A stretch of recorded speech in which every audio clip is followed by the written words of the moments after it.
wabarakatuh dan salam sejahtera.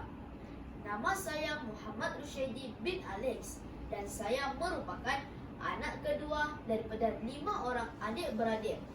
Saya bersekolah di Sekolah Kebangsaan Pekan Lahad Datu, Sabah.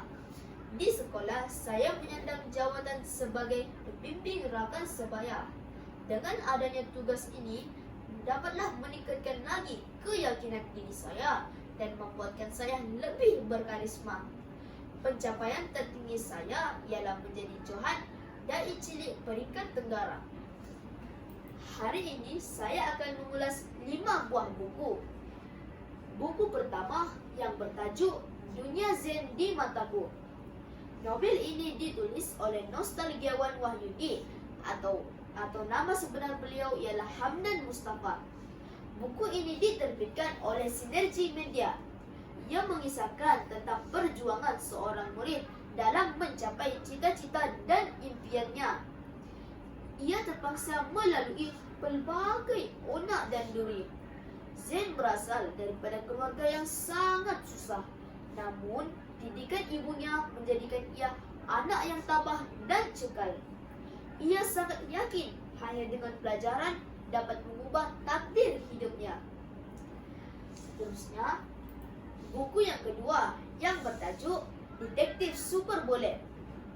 Buku ini ditulis oleh Kasih Hanania dan telah diterbitkan oleh Sinergi Media. Buku ini mengajarkan kepada kita, terutamanya kepada ibu bapa, agar menyelami perasaan kejiwaan dunia kanak-kanak yang telah memasuki tahap kedua, yaitu kanak-kanak yang telah menghampiri ke alam remaja. Buku ini mengisahkan tentang seorang pelajar perempuan yang bernama Tasnim Amalina. Tasnim Amalina bercita-cita ingin menjadi penyiasat di sekolahnya. Ia sering digelar oleh rakan-rakan sekolahnya sebagai detektif cilik kerana keberaniannya mengemukakan soalan-soalan di hadapan guru dan rakan-rakan sekelasnya. Oleh kerana keberaniannya itu, ia dijuluki sebagai detektif super bullet. Buku ketiga yang bertajuk Kelahiran Pembawa Rahmat. Buku ini ditulis oleh Sani Yasin Khan dan telah diterbitkan oleh Darul Mukmin Trading. Ia mengisahkan tentang kelahiran Nabi Muhammad sallallahu alaihi wasallam. Ketika membaca buku ini, seolah-olah kita dibawa kembali ke kota Mekah pada zaman sebelum kelahiran Nabi Muhammad sallallahu alaihi wasallam. Buku ini juga mengisahkan tentang sejarah pahit manis nenek moyang Nabi Muhammad sallallahu alaihi wasallam seperti Bani Hashim di kota Mekah, bagaimana mereka menggali sumur Zam-Zam yang telah lama hilang, peristiwa tahun bergajah dan kelahiran Nabi Muhammad sallallahu alaihi wasallam. Buku yang keempat bertajuk Puteri Gunung Ledang. Buku ini ditulis oleh Raja Zarif Idris dan telah diterbitkan oleh Dewan Bahasa dan Pustaka. Buku ini menceritakan tentang seorang puteri yang tinggal nun jauh di puncak Gunung Ledang. Puteri itu sangat cantik. Ia selalu turun ke kaki Gunung Ledang untuk mengutip ulang-ulang dan akar kayu serta mandi di sungai. Ia mengisahkan tentang Raja Melaka telah menghantar rombongan untuk meminang Puteri Gunung Ledang yang telah diketuai oleh Tun Mamat. Puteri Gunung Ledang meletakkan beberapa syarat jika Sultan Melaka ingin memperisterikannya. Sultan Melaka haruslah menyediakan 7 dulang hati nyamuk, 7 tempayan anak darah air mata anak darah sunti, 1 tempayan air pinang muda, sebuah jambatan emas dan sebuah jambatan perak dari Melaka ke Gunung Ledang, dan 1 mangkok darah anak Sultan Melaka dan 1 mangkok darah Sultan Melaka sendiri.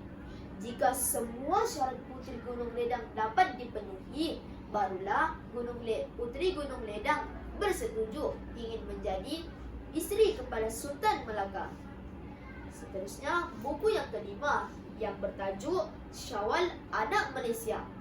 Buku ini ditulis oleh Niki Asia Muhammad dan telah diterbitkan oleh Sasbani. Buku ini menceritakan tentang seorang pelajar yang bernama Syawal dan merupakan pustakawan di sekolahnya. Syawal telah ditugaskan oleh cikgunya untuk menghasilkan sebuah buku skrap yang berkenaan tentang Malaysia. Buku skrap itu nanti akan ditayangkan di pusat sumber sekolahnya. Oleh kerana Syawal tinggal di Kuala Lumpur, pada hujung minggu, ia telah mengajak ayahnya untuk melawat ke tempat-tempat yang bersejarah seperti Tugu Pahlawan, bangunan Parlimen, Museum Negara, Menara Berkembar Petronas yang memiliki 88 tingkat, Menara Kuala Lumpur yang memiliki 421 meter. Semua gambar tempat-tempat bersejarah itu melambangkan negara Malaysia. Dengan adanya gambar-gambar tersebut, dapatlah Syawal menyiapkan buku skrap itu nanti. Pada akhir perjalanan Syawal dan ayahnya pada hari itu, dengan mereka memilih Taman KLCC sebagai tempat berehat sambil menikmati pemandangan kolam air pancut dan taman permainan yang tersedia di situ. Akhir kata, budaya membaca generasi cerpenang. Nabi Ibu amalan membaca. Sekian, terima kasih.